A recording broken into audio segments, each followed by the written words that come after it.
राधे राधे दोस्तों। तो मैं आज 12th केमिस्ट्री का अध्याय 2 सॉल्यूशन का लेक्चर नंबर फर्स्ट लेकर के आया हूं।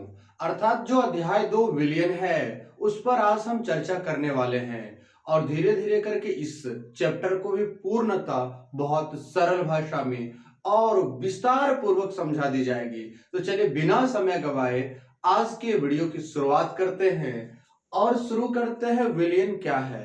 विलयन समझाने से पहले एक दो पहले एग्जांपल देंगे, फिर आपको विलयन का परिभाषा भी बता देंगे। तो यह एक पात्र है और यह एक पात्र है। एक पात्र A है, दूसरा पात्र B है। दोनों में मैंने 100 ml पानी लिया। दोनों में मैंने बाबू 100 ml पानी 100 ml पानी लिया। इसमें भी मैंने 100 ml पानी लिया। 100 ml पानी लिया। तो मैंने इसमें 8 ग्राम चीनी को घोला।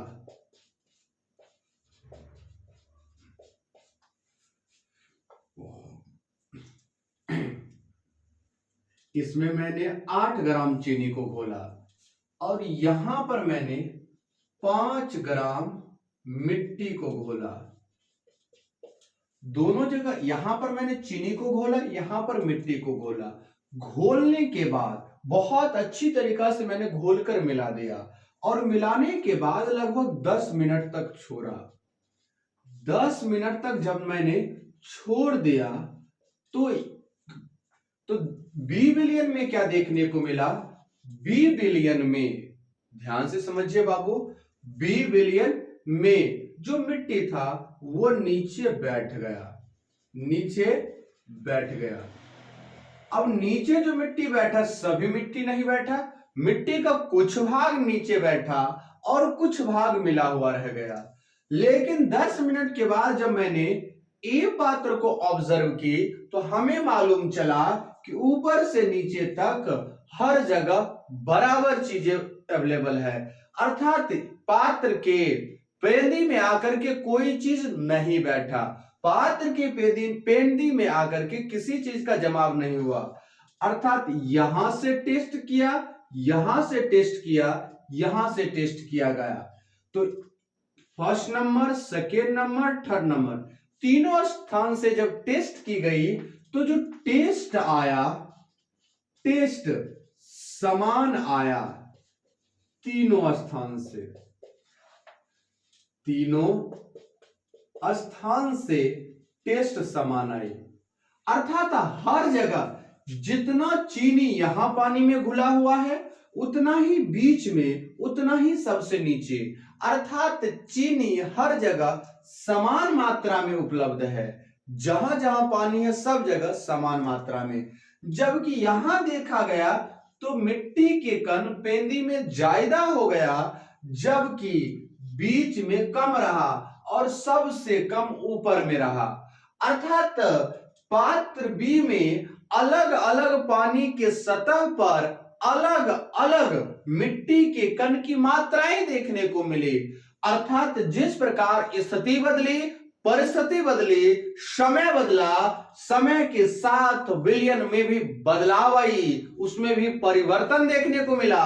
और क्या परिवर्तन देखने को मिला? इसके मिठास में कोई परिवर्तन नहीं हुआ। अर्थात जितना ऊपर चीनी था उतना ही बीच में था, उतना ही सबसे नीचे था। जबकि पात्र बी में ऐसा देखने को कतई नहीं मिला। तो यहां तक समझ आ रही होगी।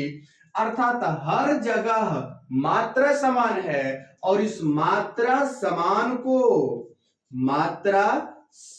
को बाबू समांगता कहते हैं। आशा करते हैं आपको समझ आ गई हो कि समांगता क्या होती है। समांगता कि हर जगह एक पदार्थ दूसरे पदार्थ में जब समान रूप से मिली हुई होती है उसी को हम समांगता कहते हैं। तो अब आइए विलयन की परिभाषा में दो या अधिक पदार्थों के, दो या अधिक पदार्थों के समांगी मिश्रण को पदार्थों के समांगी मिश्रण को विलयन कहते हैं। आशा करते हैं आपको विलयन का परिभाषा बहुत ही खूबसूरती से क्लियर हो गया होगा। तो विलयन किसे कहते हैं? दो या अधिक पदार्थों के समांगी मिश्रण को विलयन कहते हैं। कहोगे सर केवल दो पदार्थ या दो से अधिक पदार्थ? तो अगर इसमें केवल दो पदार्थ हो, जैसे यहां पर नमक जोड़ पानी से जो विलयन बनाएंगे, ये किसमें केवल दो पदार्थ होगी, एक पदार्थ नमक, दूसरा पदार्थ पानी, अर्थात इसमें दो ही प्रकार के अवयव उपलब्ध है, दो ही प्रकार के अंग हैं, इसलिए इस विलयन का नाम होगा द्विअंगी विलयन। तो चूंकि इस विलयन में केवल दो पदार्थ अवेलेबल थे, एक नमक दूसरा पानी, इसीलिए इस विलयन को मैंने कहा द्विअंगी विलयन। अगर नमक पानी के साथ साथ इसमें नींबू का भी रस डाल दे, नींबू का भी रस डाल दे, अब नींबू का रस, नमक, पानी, अर्थात इस मिश्रण में तीन पदार्थ, तीन अवयव उपलब्ध हो गया। इसलिए अब इस रिश्ता का क्या नाम दें, अब ये रिश्ता क्या कहलाएगा? इस रिश्ता का नाम होने वाला है त्रिअंगी विलयन, ट्राइनरी सॉल्यूशन। यह है बाइनरी सॉल्यूशन, यह है ट्राइनरी सॉल्यूशन। जब चार होगा तो चतुष्अंगी विलयन, क्वाटरनरी सॉल्यूशन बोली जाती है, और जब चार से अधिक होगी उसे बहुअंगी, पॉलिनरी सॉल्यूशन बोलते हैं। तो आशा करते हैं यहां तक आपको बहुत ही खूबसूरती से समझ आ रही होगी। तो जब विलयन में केवल दो पदार्थ उपलब्ध होता है उसे द्विअंगी विलयन, और जब तीन पदार्थ हो तो त्रिअंगी विलयन, चार पदार्थ हो तो चतुष्अंगी विलयन, और चार से अधिक पदार्थ हो उसे बहुअंगी विलयन कहते हैं। जब भी हम विलयन बनाएंगे तो विलयन में दो प्रकार की पदार्थ होंगे, एक होगा अधिक मात्रा में पदार्थ, एक होगा अधिक मात्रा वाला पदार्थ, और दूसरा होगा देवियों सज्जनों कम मात्रा वाला पदार्थ।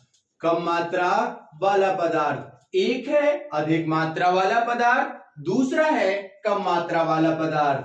अधिक मात्रा वाले पदार्थ को हम विलायक कहते हैं, अधिक मात्रा वाले पदार्थ को विलायक या सॉल्वेंट कही जाती है, जबकि जो विलयन में जो पदार्थ कम मात्रा में उपलब्ध होता है, अवेलेबल होता है, उसे हम विलय या सॉल्यूट कहते हैं। एक बात और याद रखिएगा कि किसी भी विलयन में विलायक केवल और केवल एक होगा, जबकि विलय पदार्थ एक, दो, तीन या एक से अधिक हो सकता है। याद रखिएगा हमेशा किसी भी विलयन में विलायक की मात्रा एक और केवल एक होगी, जबकि विलय की मात्रा एक, दो, तीन या और भी हो सकती है। ये बात याद रखने योग्य है। तो विलयन है, विलयन में दो चीजें, एक हो गई विलायक, दूसरा हो गया देवी और सज्जनों विलय। सवाल उठता है विलायक और विलय से आप समझाना क्या चाहते हैं? हम यही बताना चाहते हैं कि किसी विलायक या विलयन में उपस्थित किसी विलायक या विलयन में उपस्थित विलय के मात्रा को जिस पद द्वारा व्यक्त किया जाता है, जिस पद द्वारा व्यक्त किया जाता है, उस पद को सांद्रता का पद कहते हैं। उस पद को सांद्रता का पद कहते हैं। किसी विलायक या विलयन में उपस्थित विलय की मात्रा को जिस पद द्वारा व्यक्त किया जाता है या जिस पद द्वारा व्यक्त करते हैं, उस पद को सांद्रता का पद कहते हैं। देवियों और सज्जनों, हम आशा करते हैं आपको समझ आ गया होगा कि विलयन की सांद्रता का पद क्या होता है। आपको यहां तक समझ आ गई होगी कि विलयन की सांद्रता का पद किसे कहते हैं। अगर आपको विलयन के सांद्रता का पद समझ आई तो मैं आगे वीडियो को कंटिन्यू करते हुए अब हम समझाएंगे कि विलयन के सांद्रता का पद आपको इस अध्याय में पढ़ने कौन सी है। सबसे पहले ये याद होनी चाहिए आपको टॉपिक पढ़ने क्या क्या है। जब टॉपिक याद हो जाए तो टॉपिक आ ही जाएगा। तो चलिए सबसे पहले ये लिख दें कि कौन कौन सा टर्म आपको स्टडी करनी है। अब हम चर्चा कर दें कि सांद्रता का पद टर्म ऑफ कॉन्सेंट्रेशन कौन कौन सा स्टडी करनी है इस अध्याय में। सबसे पहला जो टर्म पढ़नी है आपको द्रव्यमान प्रतिशत। द्रव्यमान प्रतिशत, मास परसेंटेज। दूसरा जो टॉपिक अध्ययन करनी है आप लोगों को आयतन प्रतिशत, या इसी को कहते हैं वॉल्यूम परसेंटेज।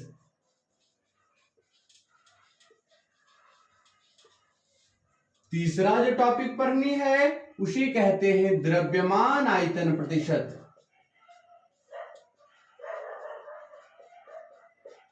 द्रव्यमान आयतन प्रतिशत, मास वॉल्यूम परसेंटेज।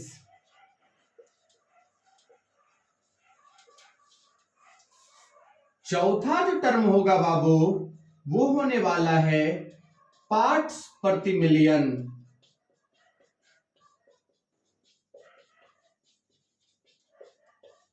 पार्ट्स पर मिलियन इसे बोलते हैं।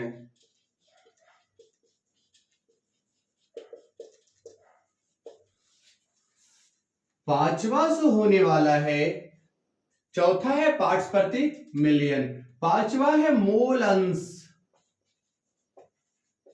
या मोल प्रभाज। इसी को बाबू कहते हैं या मोल भिन्न, मोल फ्रैक्शन।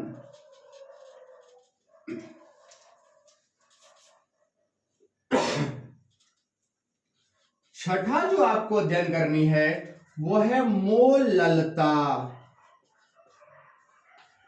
मोलैलिटी। सातवां जो अध्ययन करनी है वो अध्ययन करना है मोलरता, मोलरिटी।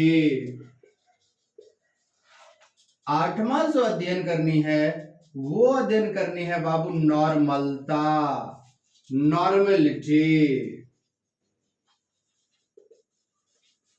नमाज अध्ययन करनी है और आखिरी वो है आपका फॉर्मलता, जिसे बोलते हैं हम फॉर्मेलिटी। बस इस अध्याय में इतने ही इतना ही सांद्रता के पद के बारे में अध्ययन करनी है।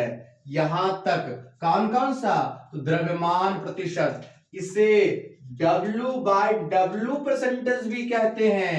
आयतन प्रतिशत को V/V परसेंटेज भी कहते हैं।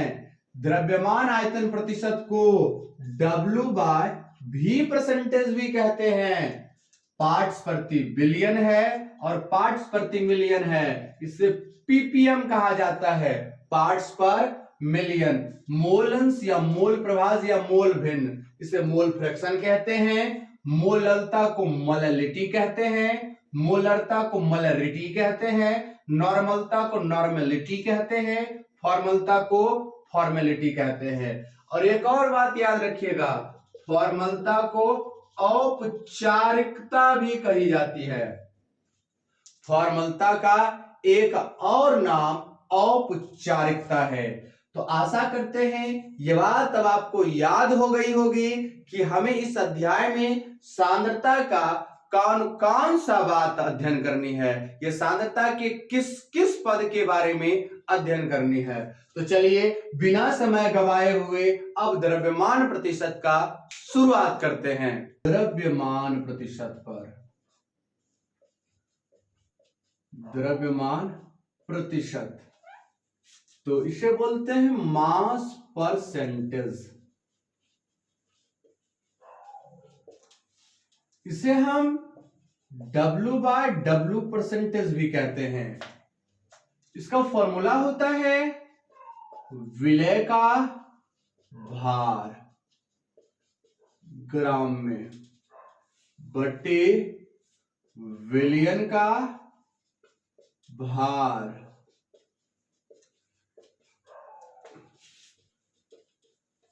विलय का भार ग्राम में बटा विलयन का भार भी ग्राम में, और मल्टीप्लाई होता है 100 से। मल्टीप्लाई किससे होती है बाबू रे? 100 से। तो इसे अगर शॉर्ट में लिखें तो इसको क्या लिखेंगे?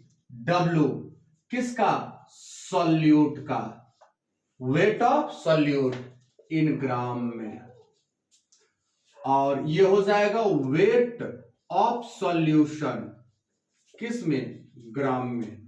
100 से मल्टीप्लाई कर देना है। W/W percentage, W/W percentage. आशा करते हैं यहां तक आप लोगों को समझ आ रही होगी।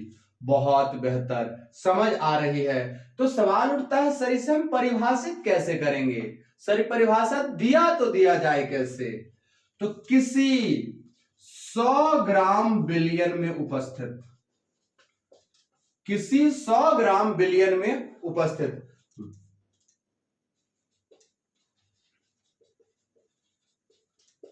विलय की ग्राम में मात्रा को, विलय के ग्राम में मात्रा को द्रव्यमान प्रतिशत कहते हैं, W/W परसेंटेज कहते हैं। तो 100 ग्राम बिलियन में उपस्थित विलय की ग्राम में मात्रा को W/W परसेंटेज कहते हैं। तो एक क्वेश्चन लिखते हैं, क्वेश्चन नंबर 1 जिसे आपको सॉल्व करनी है। तो क्या? तो 120 ग्राम बिलियन में 20 ग्राम चीनी उपस्थित है। 120 ग्राम बिलियन में 20 ग्राम चीनी उपस्थित है। तो 120 ग्राम बिलियन में 20 ग्राम चीनी उपस्थित है, तो W/W परसेंटेज ज्ञात करें। तो W/W परसेंटेज ज्ञात करें। तो इसमें बिलियन का भार कितना है? बिलियन का भार बराबर है 120 ग्राम। ये दिया हुआ है हमें, ये हमें दे रखा है।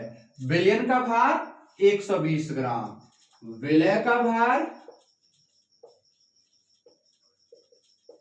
20 ग्राम।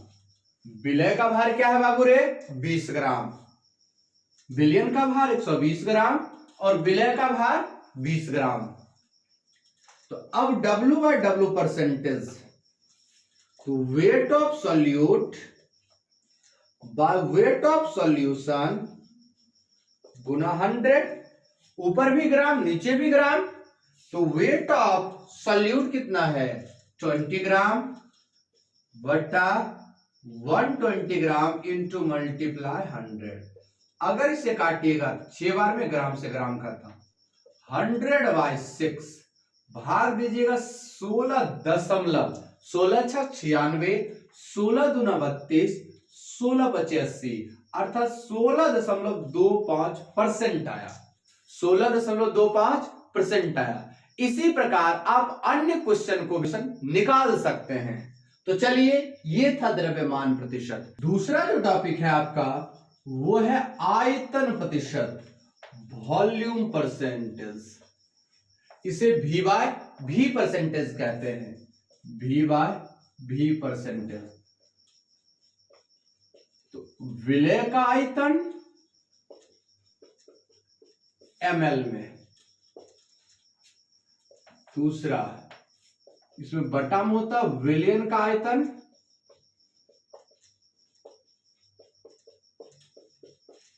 ml में गुना 100। तो इसको परिभाषित कैसे कीजिएगा? 100 ml विलयन में उपस्थित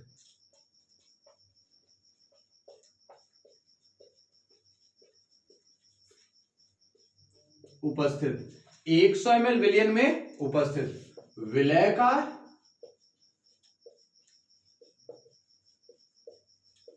ml में मात्रा को V/V परसेंटेज कहते हैं। 100 ml विलयन में उपस्थित विलय का ml में मात्रा को V/V परसेंटेज कहते हैं। एक क्वेश्चन लिखते हैं आपके सामने, जिसको भी तुरंत सॉल्व करके हम समझाएंगे कि कैसे हुआ। तो 15 ml C2H5OH 15 ml C2H5OH 165 ml विलयन में घुला हुआ है।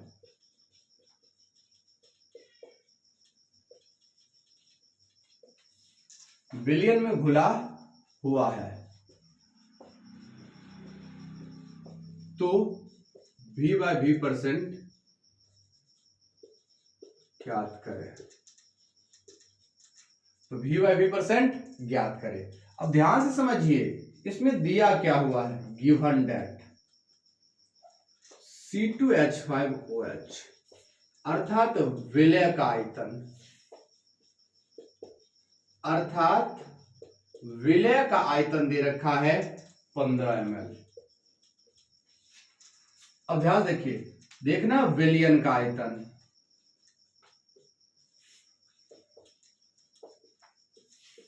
विलयन का आयतन 165 ml, तो V/V परसेंटेज, तो विलय का आयतन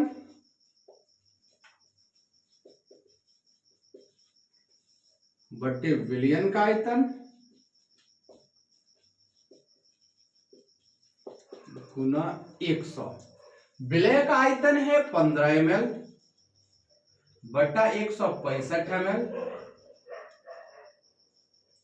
गुना 100। 15 से काटेगा 11 बार में कट जाएगा, और ये आ गया ml से ml खत्म, 100 बार 11 9.9.01 9.01 आ जाएगा, सॉरी 9.09 आ जाएगा। ये परसेंटेज V/V आ गई। ये चीजें है आयतन प्रतिशत। आयतन प्रतिशत अगर आपको समझ आई, अब हम चर्चा करेंगे द्रव्यमान आयतन प्रतिशत पर। पद है वो है आपका बाबू द्रव्यमान आयतन प्रतिशत, द्रव्यमान आयतन प्रतिशत, मास वॉल्यूम परसेंटेज।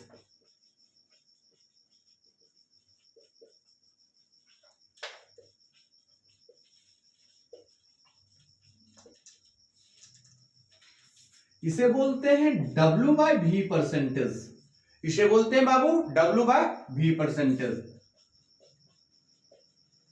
विलय का भार ग्राम में बटे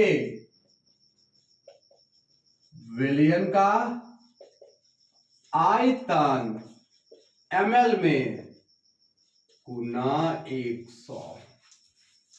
तो इसको कैसे परिभाषित करेंगे, तो किसी 100 ml विलयन में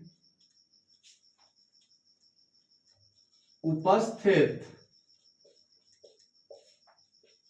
विलय के ग्राम में मात्रा को,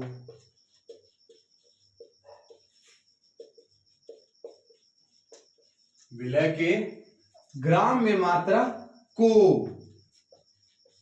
W/V परसेंटेज कहते हैं, W/V परसेंटेज कहते हैं। करते ये परिभाषा आपको समझ आ गई हो। तो 100 ml विलयन में उपस्थित विलय के ग्राम में मात्रा को मान आयतन प्रतिशत कहते हैं। इस पर एक क्वेश्चन हो जाए, इस पर एक क्वेश्चन हो जाए, 30 ग्राम NaCl, 30 ग्राम NaCl 150 ml विलयन में घुला हुआ है।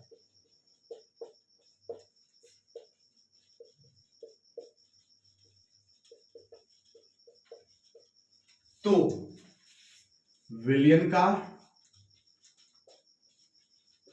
W/V% ज्ञात करें। W/V% ज्ञात करें। देखो जो जो चीज दिया है लिखिएगा। दिया है कि सबसे पहला इनिशियल, तो इनिशियल अर्थात विलय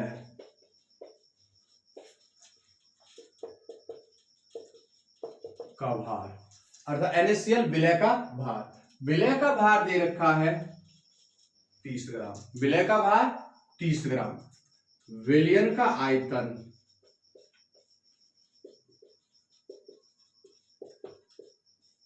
विलयन का आयतन 150 ml। चलिए फॉर्मूला लगाते हैं। W/V%, विलय का भार ग्राम में बटा विलयन का आयतन ml में गुना 100। विलय का भार कितना? 30, आयतन 150 गुना 100, 30 बचे 150, 5 20 100 अर्थात 20%। W/V। तो दोस्तों मैंने आज चर्चाएं की है विलयन क्या होता है, यह कितने प्रकार के होते हैं, और विलयन के सांद्रता के पद कौन कौन से हैं, और 3 पद पर द्रव्यमान प्रतिशत, आयतन प्रतिशत और द्रव्यमान आयतन प्रतिशत। वीडियो दोस्तों आपको कैसे लगी? अगर वीडियो पसंद आए तो वीडियो को लाइक कीजिए, चैनल को सब्सक्राइब कीजिए। मिलते हैं आपसे अगले एपिसोड में, तब तक के लिए हंसते रहिए, मुस्कुराते रहिए और पढ़ते रहिए रसायन शास्त्र महाराज सर के साथ।